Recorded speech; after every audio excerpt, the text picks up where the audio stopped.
Have you ever noticed how the people who actually have money never seem to buy the stuff everyone else associates with being rich? They're not showing off giant logos, they're not driving a brand new car every 2 years, and they're definitely not spending their weekends waiting in line for overpriced brunch. Meanwhile, the people who are trying to look rich are doing exactly that, maxing out credit cards to project an image that real wealth never needs to prove. Look, we've been sold this fantasy version of wealth our entire lives. The big house, the designer wardrobe, the luxury vacations that make your Instagram feed look like a travel commercial. But here's the thing nobody tells you until you actually start building wealth yourself. Rich people aren't spending on the things you think they are. In fact, the first thing real wealth changes isn't your lifestyle, it's your mindset. Stay with me, because once you understand what wealthy people stop buying, you'll start to see how they actually stay wealthy. My name is Michael, and I help people understand money the way school never did. I've spent years studying how people go from surviving to thriving, what changes in their habits, their psychology, and their priorities when they finally have enough money to stop worrying about bills and start thinking long-term. What I'm about to show you isn't theory. It's what happens when people cross that invisible line between chasing status and having actual financial freedom. Let's get into it. The latest phone or gadget. Here's where it starts. Most people treat every product launch like a national holiday. New iPhone, new smartwatch, new whatever. It's like Christmas morning for adults. They justify it by saying, it's a business expense, or it's just a few bucks a month on my plan. But here's what's funny. Once people actually get wealthy, they stop caring about upgrading constantly. Because the rich understand something most people don't. Technology doesn't make you more productive. It just gives you more ways to procrastinate. The wealthy don't need the newest camera lens or the slightly faster chip because their time is spent building things that actually make money, not scrolling through social media on a slightly brighter screen. I know people with millions in their accounts still rocking a 3-year-old phone with a cracked corner. Why? Because it still works. The emotional need to keep up disappears when you realize the game you were playing was never about the phone, it was about the status. The emotional consequence here is subtle but powerful. If your identity is tied to having the newest stuff, you're basically renting confidence. When you finally have real wealth, that confidence becomes internal, not something you swipe your card for. So yeah, rich people buy phones when they need them, not when Apple tells them to. Designer brands and flashy logos. Here's the part nobody wants to hear. Luxury brands aren't for the wealthy, they're for people who want to look wealthy. The truly rich care about quality, not labels. When they buy clothes, they're looking for craftsmanship, fit, and longevity, not whether the logo can be seen from across the room. They'd rather wear a $90 perfectly tailored shirt that lasts 5 years than a $900 logo-plastered hoodie that screams, "Please notice me." Real wealth quietly whispers. It doesn't shout. Think about the emotional loop here. People who are still chasing success buy luxury items to signal achievement. But once you've actually achieved, you realize the only person who cares about those signals is the version of you that was still trying to prove something. Most people think rich equals more. More expensive clothes, more accessories, more everything. In reality, rich equals less. Fewer, better things. Simplicity becomes the new flex. When you start valuing comfort, fit, and durability over brand recognition, you've already crossed into the mindset that keeps people wealthy. New cars.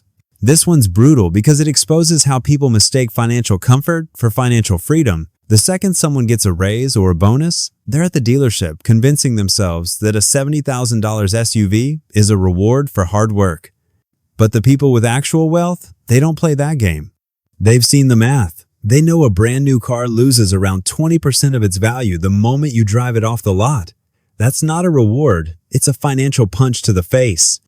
Rich people don't buy new cars every few years because they don't need to impress anyone with their ride.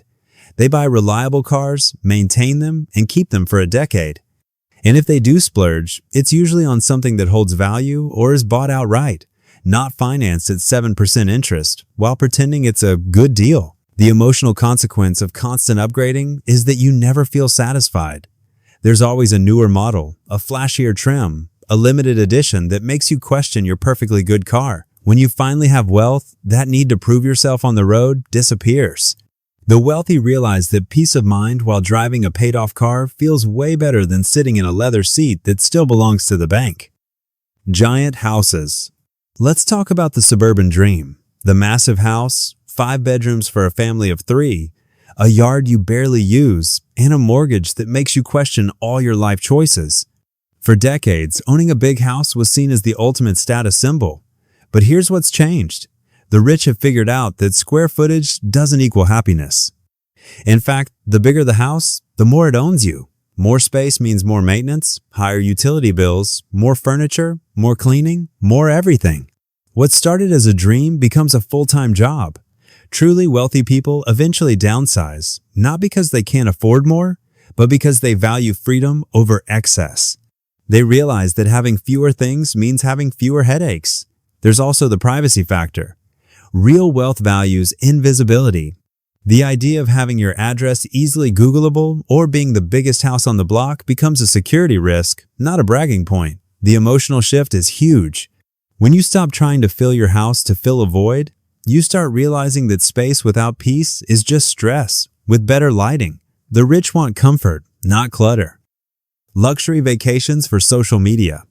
You know those people who travel just to post about it? The poolside photos, the digital detox captions that took 12 tries to write? Yeah, wealthy people don't do that. When they travel, it's not about proving they can afford it. It's about rest, curiosity, and quality time. They don't care if the resort is trending on Instagram. They care if it's quiet, clean, and comfortable. Here's where it gets interesting. Once you've built wealth, your vacations stop being escapes from your life. They become extensions of a life you already enjoy. You're not trying to get away from it all because your everyday life doesn't feel like something to escape from anymore. That's why rich people travel differently. They fly economy sometimes. They rent modest places if it means privacy. They value experiences over aesthetics. The emotional shift is subtle. You stop needing to prove you're living a good life and start actually living one. When your happiness isn't measured by likes, your vacations start feeling like vacations again. Expensive nightlife and entertainment. Before people have money, weekends are about escape. Fancy dinners, bottle service, concerts, impulsive purchases, all little dopamine hits to make the work week feel less soul-crushing. But when people get rich, they stop buying distraction. Wealthy people still enjoy fun, but they don't need to spend hundreds every weekend to feel alive.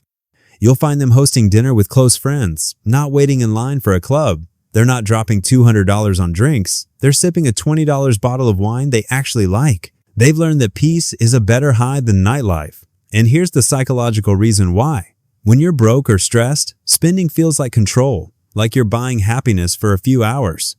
But when you're financially free, you already have control. You don't need to buy it. Rich people invest their time in relationships, health, and experiences that build energy, not drain it. They realize that constantly seeking entertainment is just another way of avoiding reflection. Once you have money, you stop needing noise to feel okay with silence. Impressing other people. This is the ultimate thing wealthy people stop buying because it's the one that costs the most over a lifetime. Every financial mistake people make, every unnecessary purchase, every upgrade, every status symbol comes from one simple desire: wanting to look successful before actually being successful. But here's what happens when you finally get real wealth. You realize nobody whose opinion matters cares what you own. The people who do care, they're usually broke and pretending not to be. Rich people stop performing for approval. They stop buying to fit in. They start buying for utility, comfort, and joy. They no longer spend money to impress neighbors, coworkers, or random strangers at stoplights because they know that real power comes from not needing to explain yourself. There's a strange kind of peace that comes with this. You stop being reactive with your money and start being intentional.